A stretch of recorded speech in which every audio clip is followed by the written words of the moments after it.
75. jilete 95. yıldan. Euzu billahi mineşşeytanirracim. Bismillahirrahmanirrahim.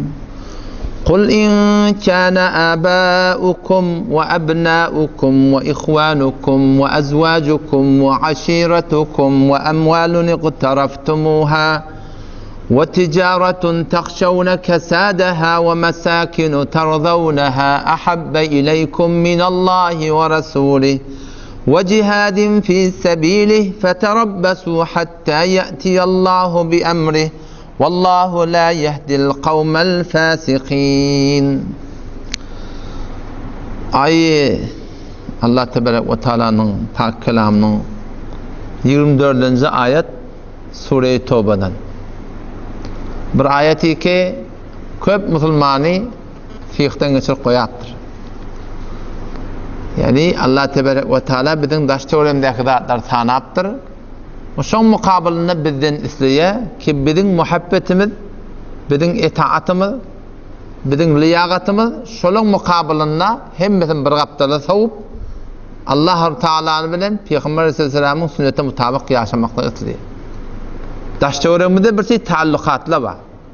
Gawr ýerlerimiz bar, muhabbet ýerlerimiz bar, ýürek bilen zatlarymyz bar, umyt etýän zatlarymyz bar.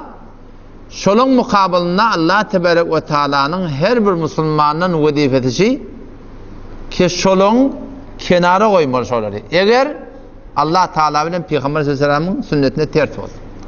İmam Rabbani rahmetullahi aleyh Mucedded el-Fesani mektubatında ayettiği meşayeti okudum diyor. 2 yıl şu zamanında padişah varmıştık. Ekber Şah Hindi.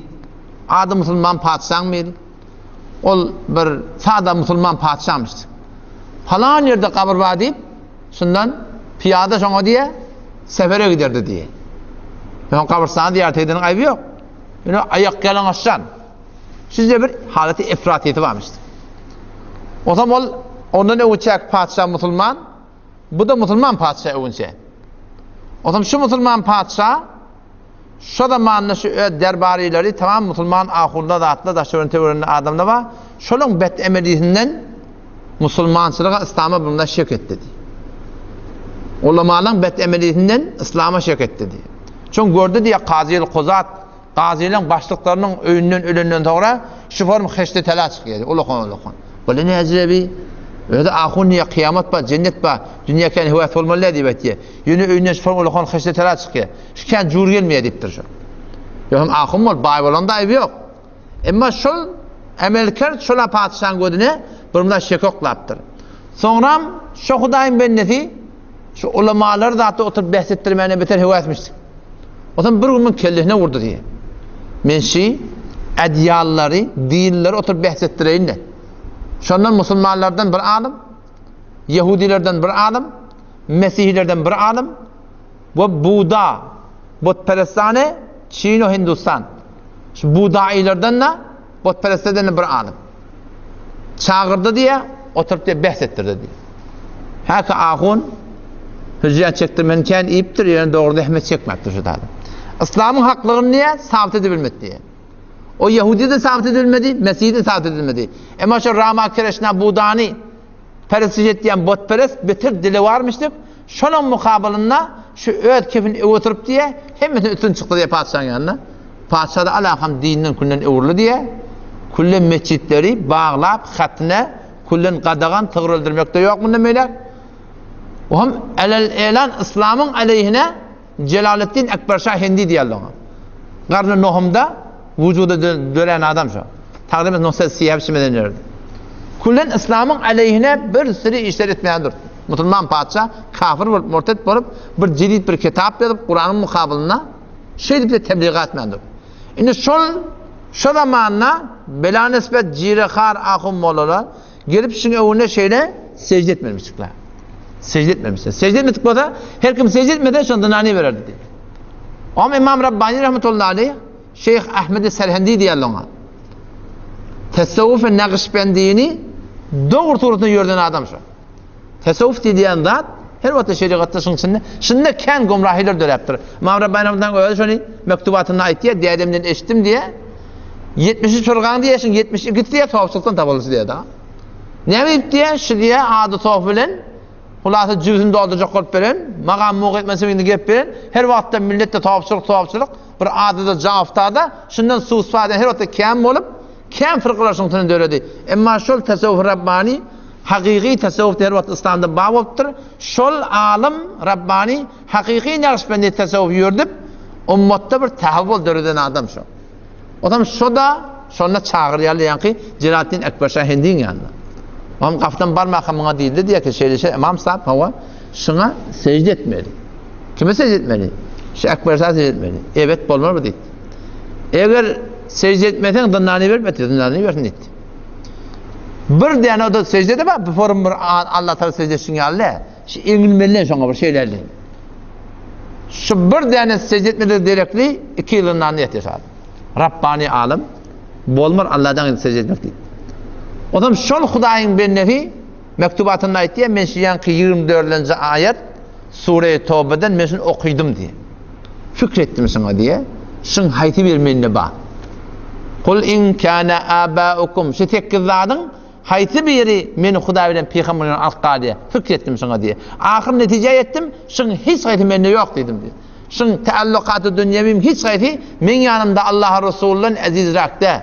Men yanında dini rahmet çekmekten azizrak deyip diye özüm öz hakkında fesir ettim diye. Ne namadat? Sizek güzel Müslümandan bizim de başımızda var. Lakin sahabadan dastana etip bereyin, ola ne yapalım hakkında berhurda ettirler.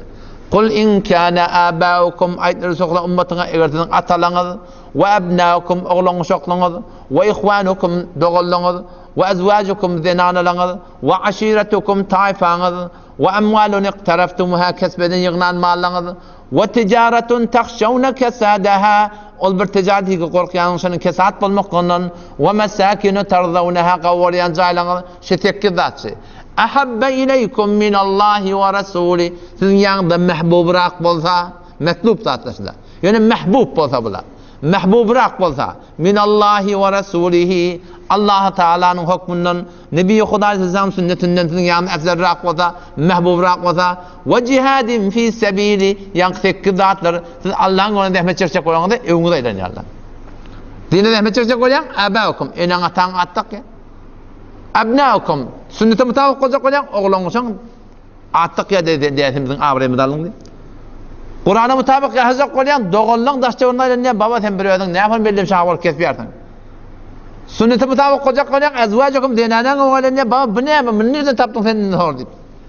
Ve aşiretukum taýful teň mukabynda durýarlar. Ki näde kelip berdiň bizden sen nerden tapdyň diýip. Oham ve emvalun iqtaraftumuha yığnan mallan datlan many bir mugyta ijtimaiň ma belliň içe gutdy dinden çyryp. Ve ticaretun takhşawna kasadaha tenini bir ýol tutup durdyň oýadyňa teňini müşterilen gaçyp başlaýarlar we habi bir zat diýip. Ve mesakinu tarzawnaha qawriyan jaýlaň ma falan ýerde qaw mugyta jaýyň ma emma sen şu taýda inni ýekelep durlar.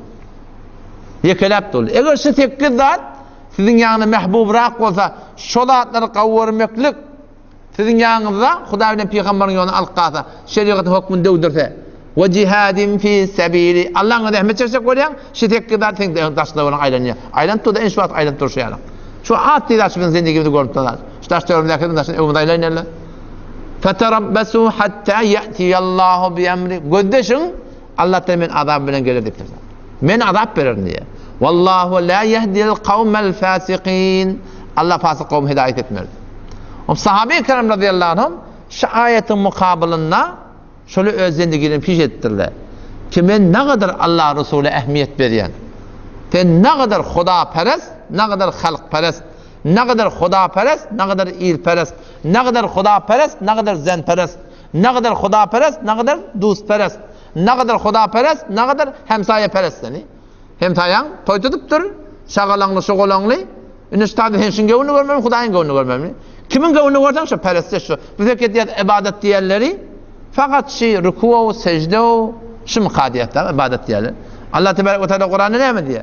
وَمَا خَلَقْتُ الْجِنَّ وَالْاِنْسَ إِلَّا لِيَعْبُدُونَ Meni Allah canlılar yaratmadım, insanlar yaratmadım. Meğer men Allah ibadet etsin diye yarattım diyorlar. İbadet fakat işimiz ibadetçi dünyada. İbadet dediğin näme? Şoňa ora mutabık ýaşamak. Kime ora ýaşadın? Sen şoň ibadetini nereye ýaşadın? Kime ora ýaşadın? Allah Teala'nın ibadetinde bolýar, eger Allah Teala'nın aýdanda bolar. Halkyň aýdanda bolar gitsek halkyň tertine halkyň ibadeti. İliň aýdanda bolar gitsek diniň tertine iliň ibadeti. Aýalyň aýdanda bolar gitsek diniň tertine aýalyň ibadeti. Muň şakydam ýok. Dogry sarahaten hadisde abduz zawja gelipdir. Aýalyň mennetipdir. Abdud darahim we denanir dirhemiň menneti peýgamber. Dolaryň menneti, ýoroň menneti bolýar. Haçan Allah Teala bilen peýgamberiň aýdanda tertiyete şu taýda şolar terjih berdi. Muamele saf sade muamele musulmandygyň. Ödüňe gaýym bolmaly. Inelekem ştada wagya bar. Ummu Seleme radıyallahu anha Peygamberimiz dinarlarının biri. Mun adamysı bar Ebu Seleme. Oğlancıkları bar Seleme. 3 neferin arnak bolan gurdum. Ummu Seleme bilen yani dinarnasy bilen Ebu Seleme er heley bitir aralarını muhabbet bitir kämişdi. Yöne şu muhabbet Allah Resulü'nün muhabbetinden goýandy da ýöne. Şu kadar birbirine muhabbetler barmışdyk. Otan bula bir gün birdi itdi yani Ebu Seleme diptir. Yani Ummu Seleme öz adamsyna aýtdy. Dinanasy adamsyna diýdi we de men eşitdim diýdi Ebu Seleme bir dinana ölse adamty izinden izvac etmese ölünden sonra cennette şonar diýär. We bir adam ölse dinanaty izvac etmese şu dinana sonra näme diýär? Şol adama var ya. Mesela 2 tane hadis var. Bir hadisçi ölenmeyeni tortata dinana sonra şol adama varacak. Adam da ölenmese sonra şu dinana alacak. Bir hadisçi o bir hadise göre ihtiyar verilecek. Kim alacak o alamet? O da cennette. 2 tane hadis var. O şu hadisin mebnasında yankı o meseleme adamına aytdı diye gel her gaýtymyz öňçe ölsek men ölsem sen başka kişi alma ki cennette biz bile bolayly. Eger sen ölsen de men hiç bir adama barmayın ki sen cennette biz bile bolayly. Olan gadan aýyp belirtmişdik yani. Otam Ebu Seleme adam aytdı diye men diye gel wädele şey dipdir da izvac etmelerden. Adam aytdı diye men sana bir maslahat berin sen şoň gulak ata diýdi. Men hem bir maslahatlaşa nege gulak sokan näme diýen diýdi. Onda diýdi men öňçe ölsem sen izvac et diýdi. Sen gözde şoturma o dünýäde. Sen izvac et, om dogat diýdi Allah, eger men ölsem şoňa o meseleme kızdynaty, şoňa menden bir gawrak adam ber. Gawrak adam nesip et ki şoňa hiç bir şoňa derer ziyan bermesin. Hop. Şundan bular şeýle aralarynda dogatyya tawuşýarlar. Soram awali İslam Mekke'de beter darang diýen Peygamber Hudaý sallam ejade beripdir Habeşe goçaga. Habeşe bir sürü sahabalar dinarly 18 tane bolup 81 ile 83 erkek adam bolup bular gaça gorka bölek bolup gitýärler. Benek barallarına o tadan habar gelýär. O tak Habeşe habar gelýär. Näme? Şeýle Mekke adamlarynyň hemmeti musulman boldy. Siz de gelin. Burada hoş borup sonra ne kadar gaýtýarlar. Oğam gelýäli Mekke goýlaýlar o botla jaýynda o tawaf jaýynda o şu lokta oryan aylamak jaýynda o zebha gayrullah jaýynda o hemme zat jaýynda o. Bir tawara şu tadan öwürli diýär. Bir tawarlarda şol dogan gardaşlaryň aman bermekdigi bilen bagula sadi emruzi zamanet demekdigi bilen Mekke girdi. Bu da şol öwürläp de bir Mekke'den mana Habeşeden Medine'ye geldi. Mekke'ye geldi. Indi Mekke'de de gelip ýerler. Bala inni Medine hicret edecek bolýarlar. Şonna diye adamim diye Benu Mughire diyen tayfadan men ne diye denana diye benim Benu Abdul Asad tayfadan diye adamim diye düýeni eýerläp zat edip diye düýe iç olup minnik diye arada olancak öwde adamim ýa-da demen uğradyk diye şondan uğramy şo diye yankı diye Benu Mughire diyen yani men tayfamyň adamlary öwnaýlandy diye düýen men tayfamyň adamlary öwnaýlandy diye adamim näme diyen kısmından tutuldu diye çekti alınaydı diye. Neyek var ya? Medine var ya. Gidecek vatan gidiverdi diye. Kıydımızı ayarlığını ibercek etti. Gidecek vatan koydun gittiptir. Ayarlığım düşür. Sonra diye düyen çöküp oturdu diye düştü diye bana. Denahı kurulmadı yani. Menne düşürdü diye alkayda beni oğlunuzda ölme alkaydım diye. Adamım ki diye bu çık gitti diye. Allah Teala Medine'ye karşı. Çünkü şu var cihat yani hicret farzmıştık yani. Niştada sahaban o da ve ezvacukum dinanadan cüda olma oldu. Ve ebnâukum oğlan uşaktan cıda oldu. Eş ayetin mukabiline şöyle koyupturlar. Ahabbe ileykum minallahi ve rasuli. Hudaý bilen Peygamber söýgürjek mi? Ýok, söýgürjek debdi. Metlub zatla muhabbet ba, yani Allah Resulü'nün goýunda da adamime koyup çık gitti. Habar kimden al? Habar diye adamiming tayfandan aldı. Benu Abdul Esed ola deydi diye gelip davalasa diye men tayfam bilen Benu Mughire näme? Ayallygynyň ihtiýaryny geriňizde göwrenler olancak bilenki deydi. Elinde olancak bilenki deydi diye. Olancak bilenki olansın ýanynda goýjak ya. Bula da diýmegende çağımal kitledi. Adamy Medine'de, Ödümde, Mekke'de, olancak da olalakem Adamyň tayfanyň ýanyna men niýe istada diye al bir ödüňe baksa görsen seni. Sen şu öydäki oglanjyklamyn hamany ödüňe baksa görsen bir de hamany aga sen falana iş etjek bolsaň sen şey etjek bu. Kullen kömüşdebeden çykyryp koberjek. Denananda alyp galjak. Oglany da beýle goýjak. O denanaň da ýany oglany bol hakyň ýok. Bir şetada näme derdi? Bir ödüňe baksa görsen seni. Bir şetada näme der şetada? Sahabiyatla, sahabaly erkekleyle şu ayetin mukabilinde muhabbetleri daş çöwrek näktarlykaty bolsa musulmandygyň Hudaýy gurban etmepdirler, Resuldan gurban etmepdirler, sünneti gurban etmepdirler, Hudaý we şeriýatyň hukmuny gurban etmepdirler. Olar dine şol üçindirler. Biz näme üçindir? Bir de ýogle ödüň awatan bar, halk bilen şuňa 5 namaz okuýan bolar. 5 namaz okuýan bolar. Biz şol üçindir. Biz şonu üçin gawşak boldur musulmandygyň. Adam şondan niýe habaryny menden adamym belli. Oglanjyň otady, mende bitady. Bir ýyllap aglap geldim.